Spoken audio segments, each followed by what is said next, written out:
Bonjour, on se retrouve pour Célimo et tout d'abord une excellente année 2012 à tous vous qui nous suivez fidèlement. On va parler de la formation pour commencer cette année parce que puisque tout le monde dit que c'est une année qui économiquement va pas être facile, eh bien on va voir que peut-être en matière d'emploi la meilleure façon de s'y préparer c'est de bien se former avec l'AFPA et notamment dans le secteur du bâtiment. Mais d'abord l'AFPA, Fabrice Marion, vous qui êtes sur ce plateau en compagnie d'Anne Robin et de Richard Auroy que je présenterai un petit peu plus complètement tout à l'heure. Vous êtes responsable de la communication de l'AFPA, donc première question, l'AFPA, qu'est-ce que c'est? Peut-être même déjà le sigle, que signifie-t-il? Alors déjà, l'AFPA, les initiales, c'est l'Association nationale pour la formation professionnelle des adultes. C'est le premier organisme diplômant en Provence, à Marseille et en France. C'est pas moins de 9500 salariés dans tout le pays et on est 650 en Provençal-Côte d'Azur. D'accord, et donc là, vous fonctionnez avec les fonds de la formation professionnelle, on vient vous chercher après en disant, ben voilà, une entreprise a été agréée pour faire telle formation, on vient vers vous pour des formations très pointues dans certains domaines. Alors, on vient nous voir pour des formations très pointues, on vient nous voir aussi pour des formations traditionnelles, des formations de maçons. On le voit, mes collègues ont mis leur casque pour être vraiment dans la thématique de l'émission. On est présent sur 4 endroits à Marseille. Un des plus grands centres de formation professionnelle d'ailleurs de France est situé à Marseille, c'est celui de la Treille. On est présent aux Égalades, on est présent à la Pointe-Rouge et on est présent également à Saint-Jérôme. Vous formez quel type de personnes et combien de personnes par an en fait? Alors, dans toute la France, c'est 170 000 personnes qui sont formées en moyenne par an. En Provençal-Côte d'Azur, c'est 15 000 personnes qui ont été formées au chiffre 2010. On n'a pas encore affiné totalement les chiffres 2011. Et pour répondre à votre question, c'est environ 2/3 de demandeurs d'emploi qui viennent à l'AFPA sur financement du conseil régional. C'est le conseil régional qui finance leur parcours. C'est souvent un parcours diplômant. Et ils sont présents pour tout type de formation. On fait environ 150 formations en Provençal-Côte d'Azur. D'accord. On parle beaucoup aujourd'hui de formation tout au long de la vie. On sait que les techniques, on va en reparler avec Madame Robin et avec Richard Auroy dans un instant, les techniques évoluent beaucoup.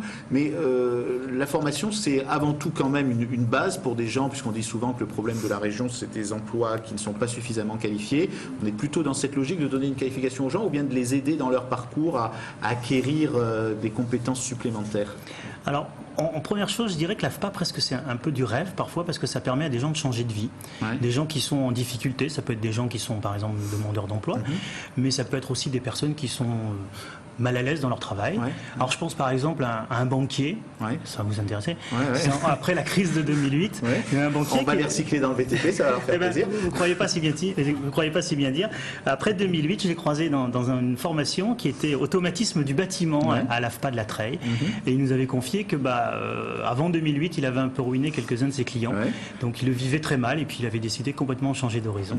Donc maintenant, il a créé son entreprise à Marseille qui est spécialisée donc dans l'automatisme du bâtiment. Il installe des portails automatiques ou des volets automatiques. Je pense aussi à une ancienne photographe d'un journal connu dans notre région qui voulait aussi se reconvertir. Elle n'était plus très bien dans les nouvelles techniques qu'on lui imposait. Et elle était en menuiserie. Et maintenant, elle est spécialisée dans les escaliers en colimaçon, dans l'installation des cuisines. Donc c'est une belle reconversion. D'accord. Alors en dehors de ces aspects de parcours personnel, il y a aussi quand même, je pense, une évolution par rapport à la demande du secteur. Donc Anne Robin, on a beaucoup construit quand même dans la région. On sait que dans une ville comme Marseille et dans les autres villes de la région, on a besoin, puisqu'on est quand même dans une région démographiquement assez en pointe, on a besoin de bâtir, de construire. Et spécifiquement, qu'est-ce que vous proposez? Qu'est-ce qui va être nouveau? Parce qu'il y a quand même une sorte de, c'est mon expression, de catalogue de formation aussi. Alors qu'est-ce qui est nouveau en cette année 2012? Et puis après, on verra sur l'aspect développement durable, si on reste un peu sur cette thématique. On en parle un petit peu moins de développement durable depuis quelques temps. Alors on va voir si on reste toujours d'actualité. Les formations peuvent être diverses. C'est Richard qui vous parlera d'une technique de justement la RT 2012. On est bien réglementation, 2012. c'est quoi? C'est thermique, c'est ça? Réglementation thermique 2012, je le laisserai parler de ça. Nous, des formations, effectivement, elles peuvent être diplômantes, c'est-à-dire des gens qui se reconvertissent complètement et qui veulent accéder à un diplôme qui est une garantie si on veut créer une entreprise par rapport à ses clients pour obtenir la garantie décennale, par exemple. Il y a aussi des formations qui sont plus courtes et plus réglementaires mais obligatoires. Par exemple, on peut vous former vos salariés sur les échafaudages, sur le traitement de bâtiments qui avaient de l'amiante. On peut former aux nouvelles habilitations électriques. La législation a changé en 2011. on peut vous former sur des cassettes, on peut vous former... Et alors comment vous fonctionnez par rapport aux obligations, par exemple, de diplômement des artisans Oui. Quel est le lien avec les chambres de métiers, avec les chambres de commerce par rapport aux chefs d'entreprise Alors, vous ne savez pas qu'il y a certains diplômes en France qui sont délivrés par des ministères différents. D'accord. L'AFPA délivre des titres professionnels du ministère de l'Emploi. Ok. D'accord. Une chambre des métiers peut délivrer des CAP ou l'université des On a licences. l'impression que dans le domaine du bâtiment, il y a de plus en plus de spécialités. Aujourd'hui, quand vous faites appel à quelqu'un dans la plomberie, c'est pas la même chose que dans le chauffage, c'est la même chose que dans la climatisation. Enfin, c'est de plus en plus pointu tout ça. Oui, absolument. Vous imaginez, les matériaux évoluent, les techniques évoluent, la façon dont on va faire des économies d'énergie évolue, etc. dans le bâtiment. Et effectivement, on entend parler par exemple des emplois verts. Moi je crois qu'on a verdi chaque métier du bâtiment. Dans le maçon, il y aura du vert chez le maçon, il y aura du vert chez le plombier, etc. Il y en a même sur vos casques. Il y en a même sur nos casques. Ça, c'est, voilà. Comme dit Anne, je pense que ce qui est important de préciser, c'est que le plombier de 1980 n'est pas le plombier de 2012. C'est-à-dire qu'en 1980, on l'appelait pour déboucher un vieil évier qu'on pouvait encore avoir chez soi. Maintenant, le plombier qui va venir chez nous, il va installer un panneau solaire, il va installer un chauffe-eau solaire. C'est tous ces métiers, comme dit Anne Robin, qui se sont verdis.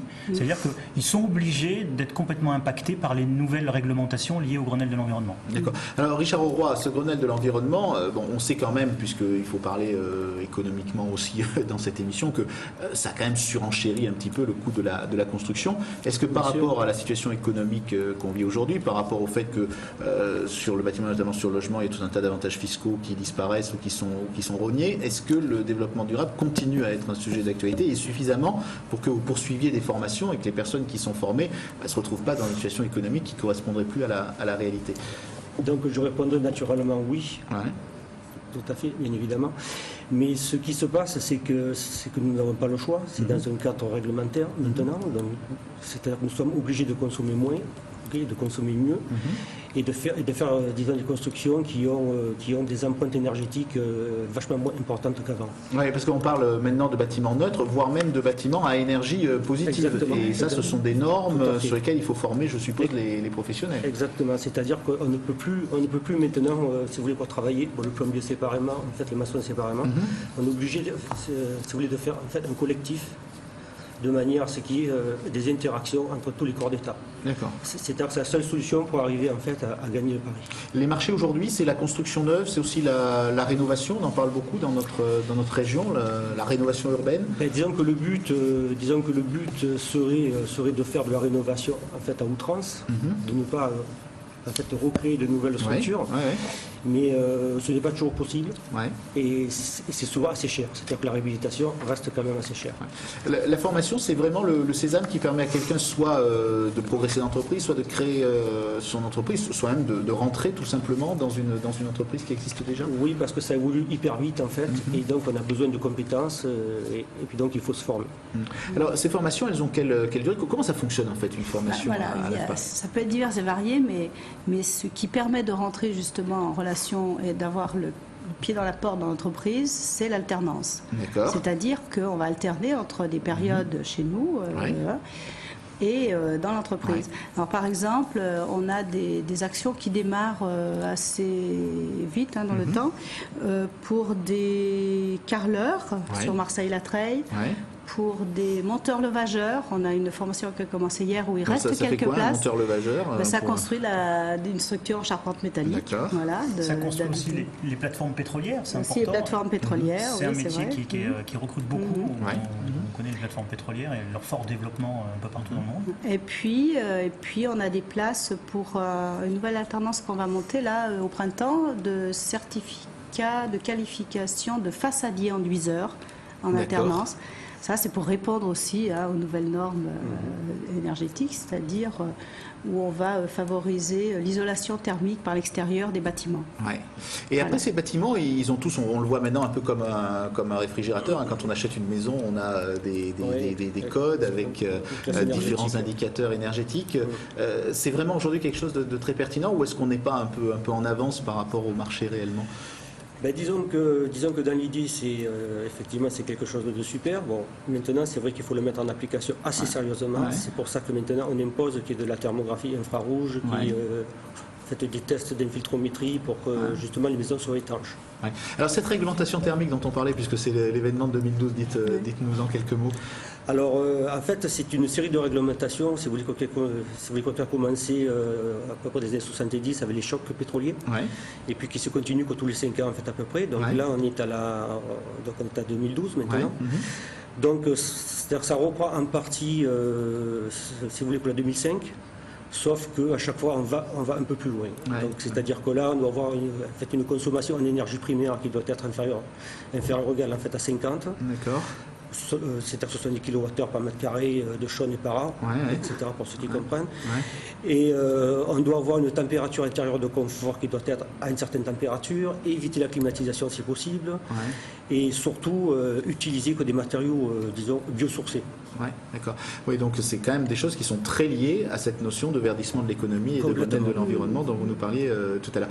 Quand on développe, Fabrice Marion, des formations aussi précises, aussi poussées, vous avez fait une étude de marché avant, ou bien c'est simplement la loi de l'offre et de la demande, c'est-à-dire vous savez qu'on va vous demander ce type de formation, donc vous anticipez un petit peu? C'est un travail très étroit avec les branches professionnelles et avec les entreprises qui nous conduisent à faire ces créations. Je pense notamment à la création, il y a 3 semaines de cela, d'un plateau technique de formation d'isolation thermique par l'extérieur qu'on a créé sur Marseille, dans le grand campus de la Treille, qui était vraiment en lien avec les entreprises du secteur. C'était une vraie demande, comme on vient de vous le dire, c'est qu'il y a une vraie demande à la fois sur les anciens bâtiments. À combien? 6 mois, 3 mois, quelques semaines? En l'occurrence, c'est Anne qui est à l'initiative de ce plateau. Oui, c'est un partenariat avec la Fédération française du bâtiment au niveau national, où on développe dans toutes les régions en collaboration.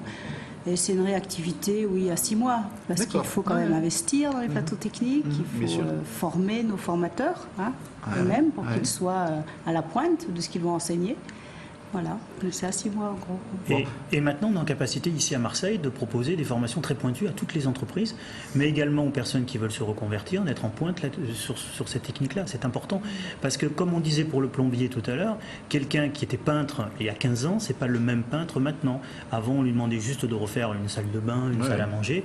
Maintenant, on va lui demander de faire l'isolation thermique par l'extérieur. Allez, Fabrice Marion, le mot de la fin pour le spécialiste de la com. Vous avez un site internet, je suppose, où on peut aller voir l'ensemble de ces formations. Tout est illustré. On peut aussi s'inscrire dans les formations en allant sur le site, c'est www.paca.fpa.fr.